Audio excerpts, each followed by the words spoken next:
It's a bit like what Dietrich Bonhoeffer says, that if you're into community, if community is your thing, you may well not build community. But if love is your thing, love for your brethren, you're going to build community.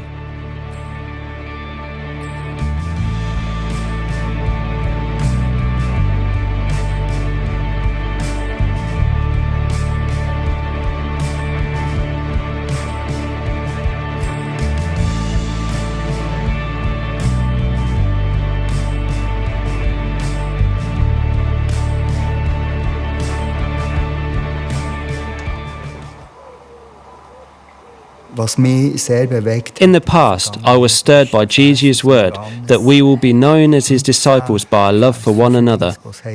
John 13:35. Wir an der Liebe untereinander als die Jünger von Jesus erkannt werden. Und aus meiner Sicht kann das As I see it, this can't just happen on Sundays when you meet in the venue, face the front and listen to the same person. It has to become visible somewhere every day. Irgendwo im Alltag sichtbar werden.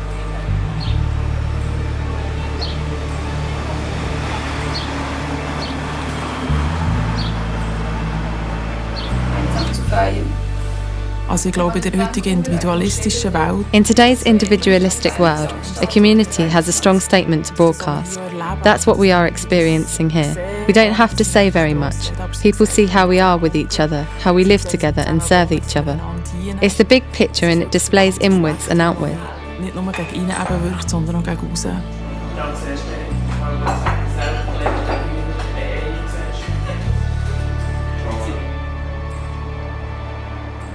I'm all for community with a mission, missional community, one that's accessible to people, that people can come in and experience, that's not removed, you don't have to go to church to experience Jesus in terms of a building. You just have to come and be among the people of God, and you can find the grace and healing power of God among that people, and that's what's happening.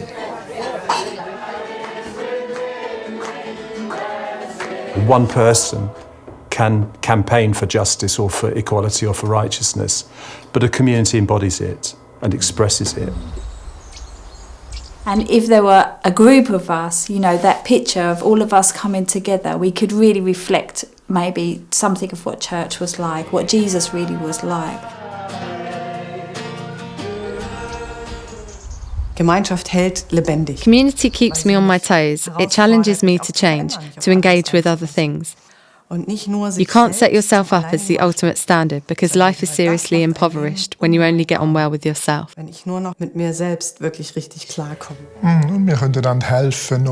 We can help each other to become more and more the person we're meant to be and to discover our gifts. We can learn to look away from ourselves and to serve each other. There are processes. We can develop much more potential through togetherness with others than ever we could by living alone. Potenzial können entwickeln, wenn wir für uns alleine wohnen.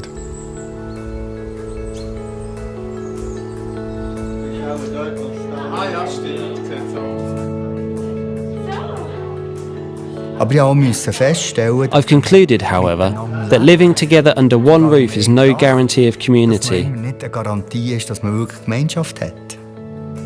Also das ist noch nicht. Being in the same house doesn't make you radical. Radical means going back to the roots.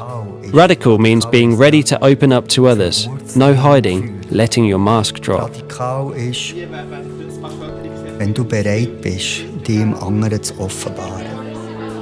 Nichts zu verstecken. Kein Maskenbau.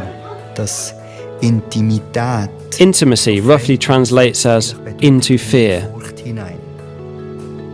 You have to make yourself vulnerable, open yourself up, so your brother can open you up too. He could put you down, but since he's also ready for this level of giving, a connection is established that is extremely strong. Auch bereit ist, sich herzugeben, passiert eine Verbindung, die extrem stark ist. I'll be very honest with people that it is not an easy life. It is a good life, but it is a life that is possible because you make sacrifices. You lose independence. which is obvious because you're a family.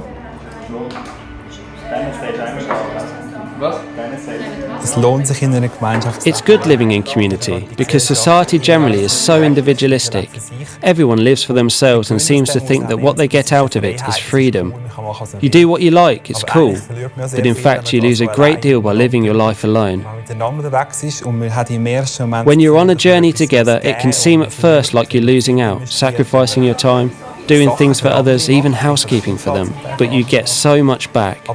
When you have a problem, someone can help.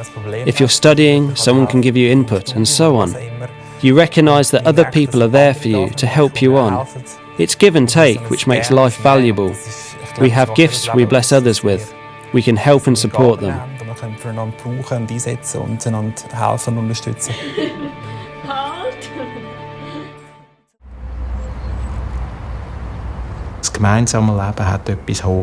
There is something fragile about living in community. It stands or falls with the people you've got, and it only works if you maintain your relationship with God and with other members.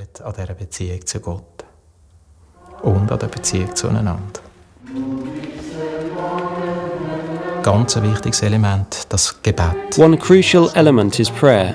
We have fixed hours of prayer 3 times a day, and each member pledges to be present for at least one of those.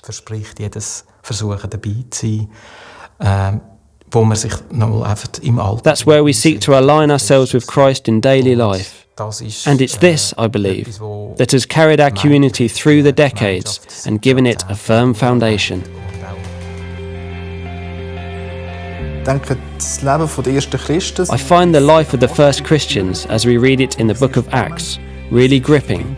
It inspires me.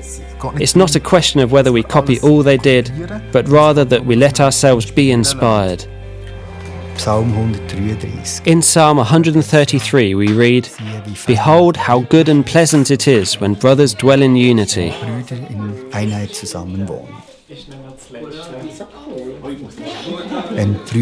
When brothers and sisters are really ready to live together in unity, to overcome the battles and difficulties, and so become a true community, Jesus will be in the midst.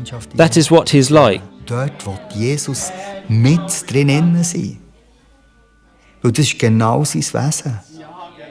Jesus sagt, ihr seid meine Freunde. He says, "You are my friends, and I lay down my life for you." That's what we find when there are friends who lay down their lives, or you could say their privileges for one another, who let their selfishness go, who say to their brother, "My house is your house, my car is your car. I want to share who I am with you. I'll be there when you're in a mess. I want to help." Ich will helfen. Und dann eben die Stelle. In John 13:35 we read, "By this all people will know that you are my disciples, if you have love for one another." Wenn sagt, wir sollen einander lieben. What does that mean, to love each other? Answer, to pour ourselves out for others and to live accountable lives with them. We live in a society where relationships are often based only on feelings. I am convinced that love and friendship have more to do with decisions than with similar interests. I think then from that place of knowing God and knowing God's love for ourselves, then we just share. We share and share and share, and it would just be just a natural reaction to do that.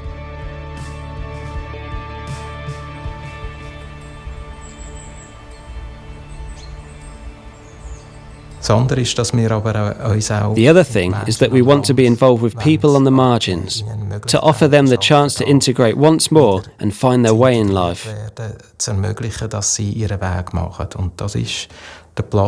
We want to offer this place to young people who haven't managed to find work.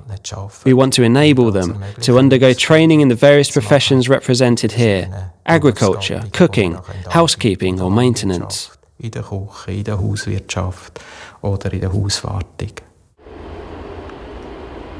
We're here as an expression of the love of God, meeting every kind of need. We have a variety of people coming in here, people who need friendship, people who need to learn new skills, people who have no home, no work, people who are hungry, and they come in and we do our best to meet their needs. So it's as near as we can get to 24/7 church on the street with the people, meeting real needs in our town. So we give to the people who shape us, to the communities that shape us. We then have this mission fund that we want to bless people abroad or send people from our community to go abroad. And we also have the Poor and Needy Fund is for local.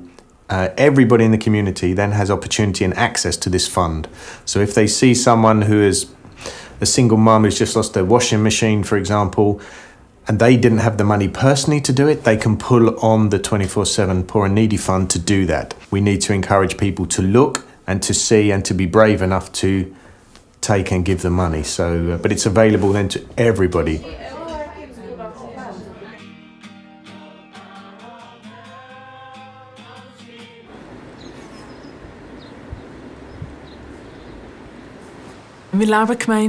We live in community not for its own sake, but simply because we want to reach the city.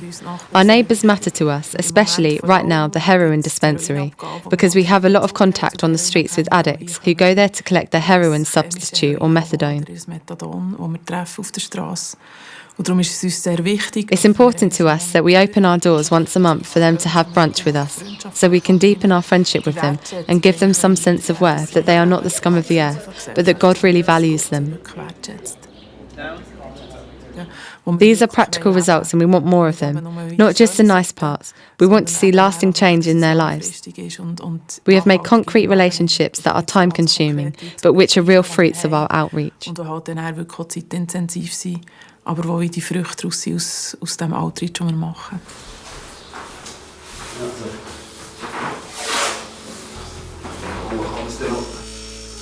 It inspires me to see the way people in community give themselves to people around them. And these are just a few of their stories. Every community could tell you dozens more. Johannes, what do you speak from Mongolia? As we are on this community journey together, God has promised His blessing. Jesus says, "Where 2 or 3 gather in my name, there am I with them."